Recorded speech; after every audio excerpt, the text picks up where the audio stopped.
Hello, welcome to Ayerdi and another drone video.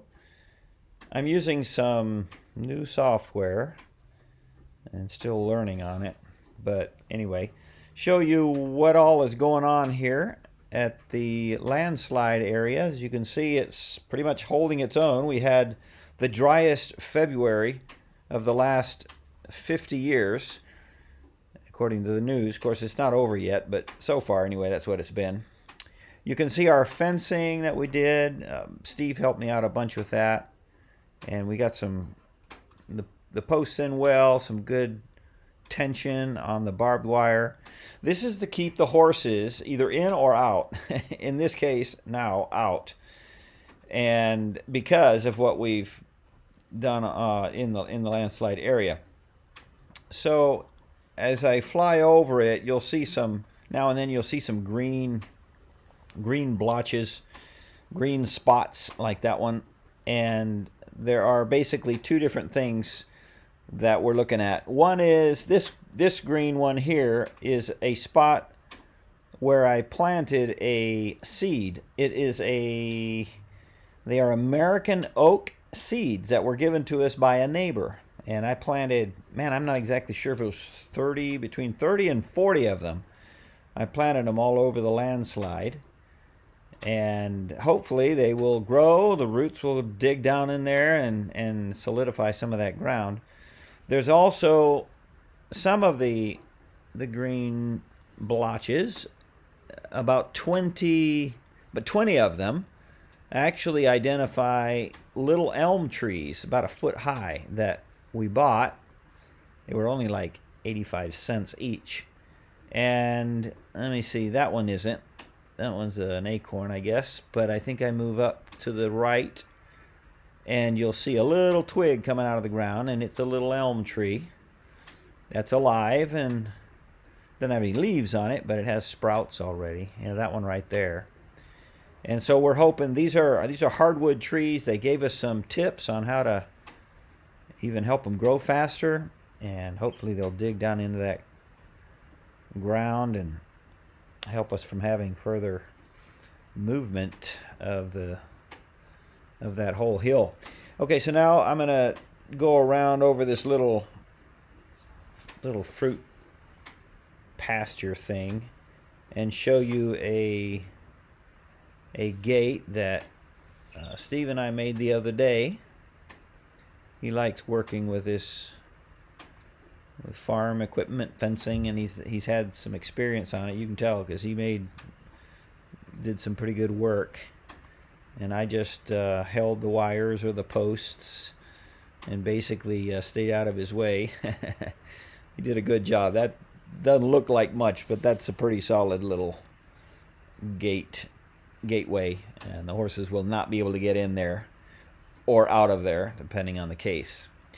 Okay, so now I'm going to go fly around again back to the landslide and show you some of the upper part, which is where we had all the recent problems. If you haven't seen any of the earlier videos, then this isn't going to mean much, but I would suggest you go back and see some of those earlier videos when we had all the trouble. You can see the diagonal trench there. It's been dug deeper by the water. That was back in January because we haven't had any rain almost in February. You can see that sinkhole there.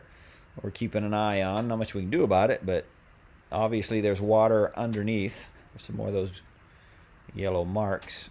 There you see that, I call that sawhorse. Danny has a webcam on there, and so on our phones we can watch the landslide, hopefully stay still. The upper part, it's pointing up to the upper part. And as we go up there now, you're going to see the two culverts, the higher culvert and the lower culvert. The higher one is just showed up there, and the lower one you can begin to see. Okay, this lower one, the secondary one, is the one that saved our hide with all the rain. Because the other one, I can't point it out to you on the screen, but the rain in January covered up so much, and we worked for 2 days with a rental machine and spent a lot of money on that, but that was we left a huge mess, as you can see, because we were in the mud, slopping mud, and so now it's everything's, the trenches and everything are like a foot or foot and a half deep. It's a mess. And all of this should be cleaned. Those trenches should be cleaned. They're all full now of rocks and mud that has slid down when we had all that rain back in January. And so, Lord willing, as soon as we can get a track hoe, then when there's dry weather, we can come up here and clean out all of this. Because otherwise, it's gonna do worse than it did. Right here, you can see you can't even see the top culvert. You can see the bottom one on the left, but the top one is under all this mud that's right in front of us. And in fact, as I was flying the drone, see, I'm back at the farmhouse. When I fly the drone, I was looking for the tiny part of the culvert that's still exposed, and I thought it was that dark brown spot there at the bottom of the screen. And then I realized, no, that's not it. It's not nearly long enough. So then I backed up and looking for the hole, and there I saw it. See that black little hole there? That is all that is showing of that 3-foot in diameter culvert, the top one. So for all practical purposes, it isn't even doing anything, and that's what we would need to completely clear out once we get a track hoe. Meanwhile, the rains are gonna, hopefully they'll all catch with that lower culvert. And now I'm simply going back. So anyway, all of this to say, please continue to pray with us that God will allow us to get a track hoe so we can clean up this area. There's what it looked like in the mud. So we can clean up this area and keep it maintained.